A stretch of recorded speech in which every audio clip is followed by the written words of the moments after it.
Describe the picture. എല്ലാ വർഷവും നിങ്ങൾക്ക് ചോദിക്കുന്ന ഒരു ക്വസ്റ്റ്യൻ ആണ്, എല്ലാ എക്സാമിലും നിങ്ങൾ ചോദിക്കുന്ന ഒരു ക്വസ്റ്റ്യൻ ആണ് ഡിസ്ക്രൈബ് ദ പിക്ചർ. നമ്മുടെ ചാപ്റ്ററിലുള്ളതോ അല്ലാത്തതോ ആയിട്ടുള്ള ഏതെങ്കിലും ചിത്രം എന്നിട്ട് വിശദീകരിക്കാൻ പറയും. സോ ഇതുപോലെ ധാരാളം വീഡിയോസിനും നമുക്ക് ധാരാളം ലൈവ് ക്ലാസ്സുകളും മെഗാ മാരത്തോണും മിനി മാരത്തോണും ഒക്കെ വരാനുണ്ട്. സോ സബ്സ്ക്രൈബ് ചെയ്യാത്ത ആൾക്കാർ സബ്സ്ക്രൈബ് ചെയ്തിട്ട് എല്ലാം നിങ്ങൾ കിട്ടുന്നതായിരിക്കും. അപ്പോൾ വീഡിയോ അവസാനം വരെ കണ്ടിരിക്കുക. എങ്ങനെയാണ് കഴിഞ്ഞ വർഷങ്ങളിലൊക്കെ ഇങ്ങനെ ക്വസ്റ്റ്യൻ ചോദിച്ചിട്ടുണ്ട്. അത് നിങ്ങൾക്ക് അറിയുന്നതാണ്. നമ്മുടെ ഓൺ എക്സാമിനും ക്രിസ്മസ് എക്സാമിനും ഒക്കെ നിങ്ങൾക്ക് ഇങ്ങനെ ക്വസ്റ്റ്യൻ ചോദിച്ചിട്ടുണ്ട്.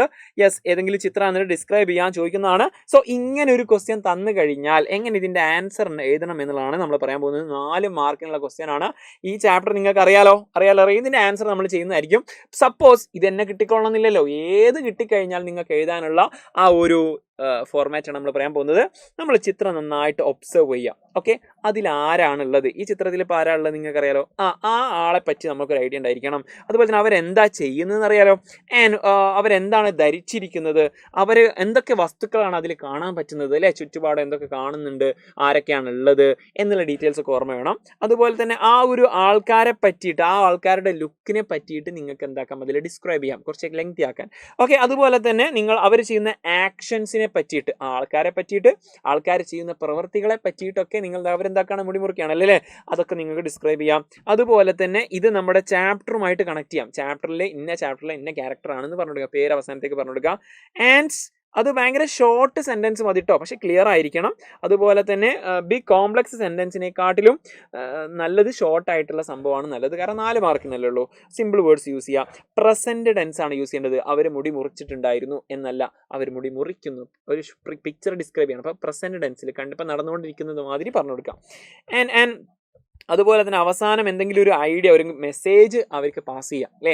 ആ ഒരു ക്യാരക്ടർ ഇന്ന സ്വഭാവമാണ്, അല്ലെങ്കിൽ അങ്ങനെ എന്തെങ്കിലുമൊക്കെ പറഞ്ഞിട്ട് ഒരു അതിലൊരു മെസ്സേജ്, ആ ഒരു ചിത്രത്തിൽ നിന്നുള്ള ചാപ്റ്ററിൻ്റെ ഒരു മെസ്സേജും കൂടി പറഞ്ഞു കൊടുത്താൽ 4 മാർക്ക് സെറ്റാണ്. സപ്പോസ് ആൻസർ നോക്കിയാലോ.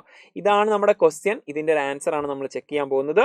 നമുക്ക് നോക്കാം. സപ്പോസ് ആൻസർ 4 മാർക്കിൻ്റെ ഒരു ആൻസർ ആണ്. The picture shows Della selling her long beautiful hair to Mrs Sofronie. 2 ക്യാരക്ടറേയും ഇവിടെ മെൻഷൻ ചെയ്തു. ആരൊക്കെയാണ്?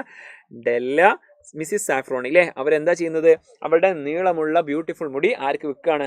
സാഫ്രോണിക്ക് വിൽക്കുകയാണ്. She looks calm but slightly sad. അവൾ ഭയങ്കര കാമായിട്ട് നിൽക്കുന്നുണ്ട്, ഭയങ്കര ഓക്കെ ആയിട്ട്, ഭയങ്കര സമാധാനമായിട്ട് നിൽക്കുന്നുണ്ടെങ്കിലും ശരിക്കും സാഡ്, സങ്കടമുണ്ട്.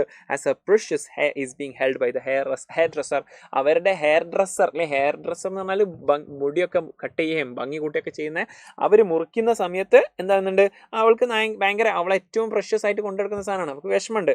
The shop is filled with hair articles, അല്ലെ. അതിൻ്റെ ബാക്ക്ഗ്രൗണ്ടിലുള്ള സാധനങ്ങളെ ഡിസ്ക്രൈബ് ചെയ്യാണ്. കുറേ ഹെയർ ആർട്ടിക്കിൾസ്, അതായത് മുടിയുമായിട്ട് ബന്ധപ്പെട്ട കുറേ സംഭവങ്ങൾ അതിലുണ്ട്. ദിസ് സീൻ ഹൈലൈറ്റ്സ് ഡെല. ഈ അവസാനം അതിന് കൺക്ലൂഷനിലേക്ക് വരുന്ന സമയത്ത് മെസ്സേജ് ആണ്. ഈ സീന് കാണിക്കുന്നത് ഡെലയുടെ ഗ്രേറ്റ് സാക്രിഫൈസ് ആർക്ക് വേണ്ടിയിട്ട്? ജിമ്മിന് വേണ്ടിയിട്ട്. അടുത്ത ക്യാരക്ടറിനെയും മെൻഷൻ ചെയ്തു. It's clearly show Har deep love and selflessness. അവരുടെ നിസ്വാർത്ഥതയും അതുപോലെ തന്നെ നമ്മുടെ ജിമ്മിനോടുള്ള ആ ഒരു ആഴത്തിലുള്ള സ്നേഹമൊക്കെയാണ് ഇത് കാണിക്കുന്നത്. ഇത്രയും പറഞ്ഞാൽ നിങ്ങൾക്ക് 4 മാർക്ക് കിട്ടിയടാ. സോ നിങ്ങൾക്ക് നിങ്ങളുടെ അഭിപ്രായങ്ങൾ കമൻറ്റ് ബോക്സിൽ അറിയിക്കാം. നിങ്ങൾക്ക് ഇതുപോലെ ഏത് വീഡിയോസാണ് വേണ്ടതെന്നുള്ളത് കമൻറ്റ് ബോക്സിൽ അറിയിക്കാം. ഇഷ്ടപ്പെട്ടാൽ ലൈക്ക് ചെയ്യാൻ മറന്നു വരുത്. നിങ്ങളുടെ ഫ്രണ്ട്സിന് അയച്ചു കൊടുക്കുക. നമുക്ക് മറ്റൊരു വീഡിയോയും ലൈവും ക്ലാസ്സുകളൊക്കെ ആയിട്ട് വീണ്ടും കാണാം. സബ്സ്ക്രൈബ് ചെയ്യണേ. It's me Jamshad. You can call me JD. Bye. Happy learning.